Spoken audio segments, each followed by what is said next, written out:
Hello, welcome back to another video. FJZ80 head gasket timing chain overhaul. We finished the head and we're in the step of cleaning process. I just got done cleaning the timing cover and the upper oil pan. Washed it all. It's all nice and clean, degreased and all that stuff. We're gonna go ahead and install the oil pump cover, so we can install this first before we put this on the vehicle. I'm still waiting on the parts. So right now we're still waiting for the timing chain and a bunch of other stuff. So we're just doing all this little stuff that we can do off the vehicle. And then after this, I'm gonna go and clean the under of the block, the timing chain surface area and the block surface where the oil pan's gonna match up. And once I'm done with that, I'll go ahead and clean the block, the threads, hose, and all that stuff. I haven't got to the oil cooler yet. I'm gonna wait till I get the head on, and then I'll do the oil cooler, because I want to do the oil cooler when the head is on and stuff, just so stuff doesn't fly into the block. But this is the oil pump right here. So we have this piece here. This piece has a mark, and the mark just face out, so it doesn't face this way. So this thing here spins. It's made to spin like this, and it doesn't matter where it goes, it's gonna spin. But this just shows that this faces outward, and then this gear, this star bit gear here, goes in here.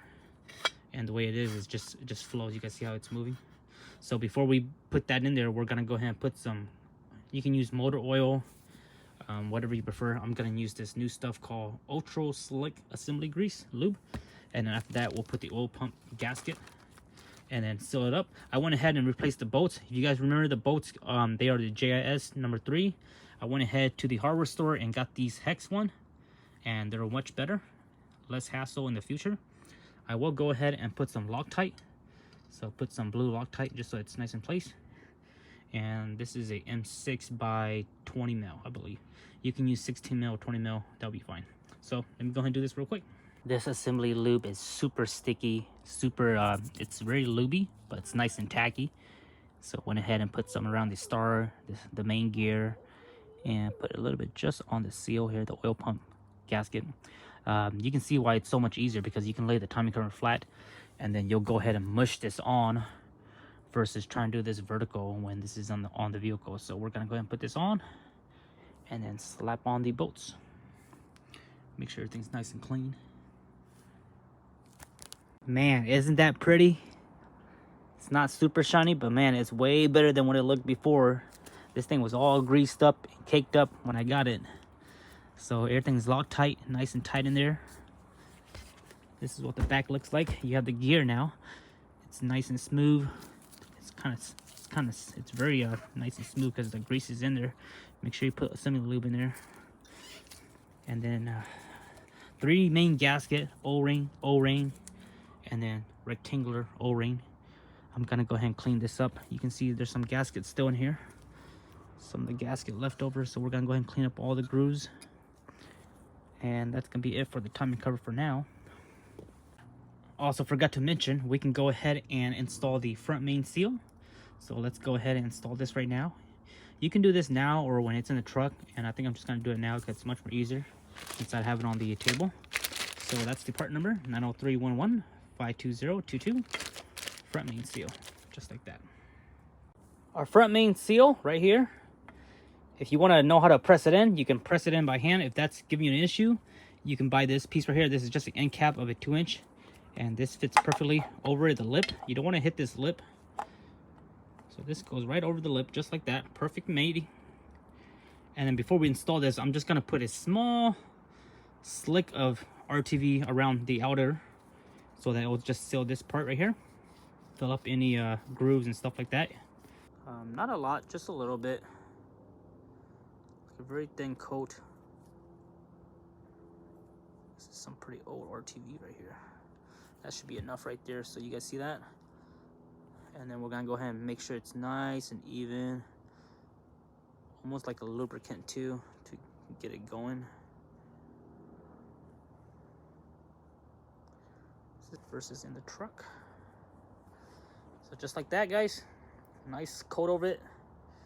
And then we'll go ahead and set it down slowly on the inner, and try to go ahead and get it started. And then we'll use our little cheater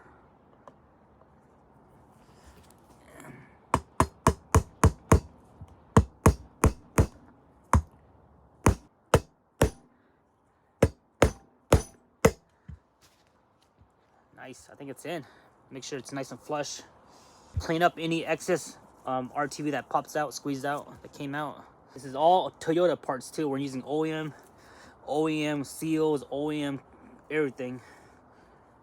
If there's something that's not OEM, I'll let you guys know. But for the most part, all the important seals and stuff, we're using OEM. Trust Toyota.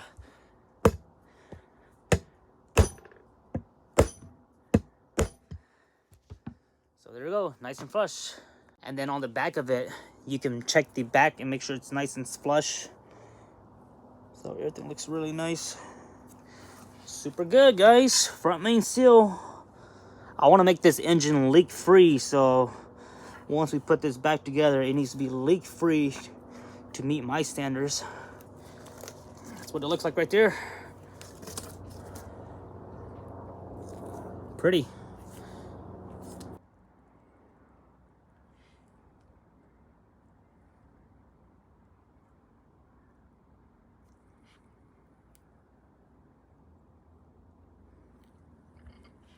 So I've done some cleaning of the block already. I went ahead and scraped a little bit. Didn't do a lot of scraping yet, but I still got to do more scraping. Clean the brake, clean it with the surface of brake cleaner. But if you guys remember, when we pulled the head off, the last bolt at that far corner was having an issue. Like, it was coming out harder, but it wasn't stripped. So it was just filled with a lot of dirt and grudge. I don't know how that stuff got in there. But what I'm going to do now is I'm going to go ahead and clean it real quick. Just that last one, just to make sure we don't have any issues. So this is the old one. And I'm gonna spray some brake cleaner, and I already went and used my air hose and blow some stuff off already a couple days ago, but I want to make sure this will go all the way in. And if it goes all the way in, that means that we're in good shape. So far it's going in really nice. And again, we're not using these no more. We're using the ARP. Oh yeah, it's going in good. So it looks like the hole was just dirty. So that stuff that's coming out right now is the brake cleaner. So when the time comes to install the head, on that day I'll go ahead and clean the head or the top of the block, and then I'll get my air compressor out and clean everything. But for now, I just wanted to make sure that hole was good. So that's what I recommend you guys do. Make sure you clean the hose. You don't want it to be stuck with dirt in there because you won't get the proper torque reading. But everything's good. So super excited. Clean all that. We'll clean the top of this, the cylinder head, pistons. But for now, we're gonna move on to the bottom.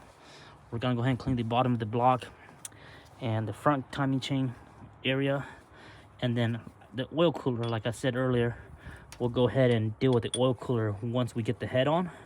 Because I want the head on first so I can get all this off. I don't want any of these dirt falling in here, so I could block it, but I'd rather just deal with it once the head is on. And once the head is on, you can still access it as long as you don't put your manifolds, your exhaust manifold. So we'll leave this bolt here, and then we'll cover this back up. Brand new day, guys, brand new day. Give you guys a quick update. It's been almost 2 to 3 weeks since we started this project, the head gasket, and then turned out I also wanted to swap out the timing chain. So last night, did an oil pump on these timing cover. And then last night I went ahead and scraped off the old gasket, cleaned everything down, sprayed it with brake cleaners, sprayed the gears and stuff, wiped all that old crudge off, and then went and put some similar lube and installed those back. And we're still waiting on the parts. Timing kit, the timing chain, all that stuff has shipped. So I'm estimating that we should get that stuff next week. Haven't done the oil cooler yet. I did went ahead and crawl underneath and clean the bottom of the block, sprayed it with brake cleaner, so everything is ready to go. Parts are ready to be slapped on. I did end up finding some issue. So a few months ago, when I was debating if I should get a radiator or not, I went ahead and ordered one off of AutoZone already, and they canceled my order because I guess they couldn't fulfill it. Maybe they found out that they were losing money on shipping that radiator up here. So right now, I told you guys last week already, or a couple days ago, that I ordered a radiator off of AutoZone, and right now the order is like in processing mode, which it usually doesn't take that long. Usually when I order off AutoZone, I usually get my item within like 2-3 days. So I think they might cancel my order for the radiator. If they do that, then I might just skip out on the radiator for now and use my old one, or I might just fork out the $300 and buy a Denso one off of Amazon or Rock Auto. So we're waiting. That's one issue, but that's not going to slow us down from doing the rest of the install. So the new radiator is a issue right now. We either going to use the old one, or we might have to look on a different route and order the radiator from a different website. Another thing that I did on the new fuel filter was I cut this end right here, and it makes it easier for the fuel filter to be installed and removed when the engine's put back together. Learned that from Otram. And everything is clean, ready to go. A few days ago, I went ahead and cleaned the throttle body already. So I bought those new caps to cover it. This is when you do the EGR delete. We go ahead and cap these off now. I went ahead and did that. I went ahead and replaced this line because this one was the old one was pretty rotten up. So I went ahead and got a new one, and then went ahead and cleaned the throttle body. It's still a little bit dirty, but for the most part, it's way cleaner than what it was before. So make sure you do that while you're here. Throttle body's all nice and clean. So throttle body is ready to go. And then last night I was looking at my alternator because I wanted to inspect all my stuff, and I found out my alternator is still good. It still works fine, but I found out that the freaking the post right here is stripped. So this nut is super tight because I shot it back in. But the main thing that caught my attention was that this plastic thing was all burnt up. And I think that might be because of the winch. I think I overheated it. So this thing's all melted up. But then when I took off the nut, I found out that the post was stripped. I did a little bit of researching, and I found out that in order to replace this post, you have to buy a... there's a part inside of this that you have to buy. It's like 55 bucks off of partsq.com. And since this isn't any sign, I don't see that this is a dent or anything like that, I'm just gonna hold off on it. And I went ahead and ordered a new one already. I called around town. There's a alternator and starter rebuild in town. I called them and asked them what it would cost to fix this and rebuild it, and they told me it was like 200 bucks. And you can buy a brand new remanufactured Denso off of Rock Auto for like 170, I think. So I went ahead and bought a new one. So I'm just gonna use the new one, and then in the meantime, I'll just tear this one apart and order the parts to fix this one, and then I'll keep this as a spare because the parts to fix this is only like maybe 60-80 bucks at the most. And I have never opened the alternator before, so this will give me time to work on this one while the new one is here. And then also took out my crank. This is the crank position sensor. This goes on the oil pan, your big oil pan. This thing was super dirty. Went ahead and cleaned this up. All the connector was super dirty, covered with dirt, mud, and all that stuff.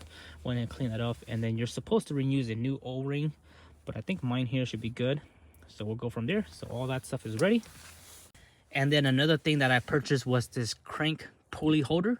This crank pulley holder I purchased off of this off of a user off of I Hate Mud forum. It was $70 ship, comes with the bolts, and it was also bare metal. I went ahead and spray painted black. So this allows you to hold the crank pulley while you torque it down. Keep in mind that you have to, when you use this, you have to put your bolt in first. You can see how it doesn't go in. So you put your bolt in first, and then you tighten this plate up. So I didn't know about that, so I'll just go ahead and unbolt this when it's time to put this together. But super nice. This crank pulley holder will come in handy for other future jobs. And this is made specifically for the 80 series. So as of right now, I'm just waiting on the rest of the parts, the alternator, timing chain, and all that stuff. I have all the stuff for the head gasket ready. We're still, like I said, maybe, I want to say at least maybe 3-4 days out. So in the meanwhile, I'm gonna go ahead and replace my front axle. This one is leaking. It doesn't show that it's leaking because I cleaned it already, but the driver's side is leaking, so we're gonna go ahead and replace that. And then while I'm in here, I'm gonna replace my tie rods because I bought new tie rods already. I was planning to do those. I was just gonna wait till spring, and now it's spring. So we're gonna replace the axle seal tomorrow and put new wipers. I'm gonna reuse the old bearings because the old bearings are still good. I'm just gonna go ahead and clean the bearings off, repack them. I'm not gonna make a video about that because that's tons of videos already. But we have new tie rods. We're gonna go ahead and swap out all the tie rods while we're here. And one thing I'm gonna do is that I'm gonna keep the tie rods and the whole rods. I'm gonna keep all those off until I put the oil pan, because once I have these off, it'll actually be easier for me to put the oil pan in. So it's just something that's good to do right now. since we have the oil pan off and we're gonna have to install an oil pan, all these, the tie rod stuff will be out of the way. And then I found out that this first tie rod, if you look at it, you guys can see, doesn't that look bent? So this one's kind of bent, and I didn't notice that until the other day.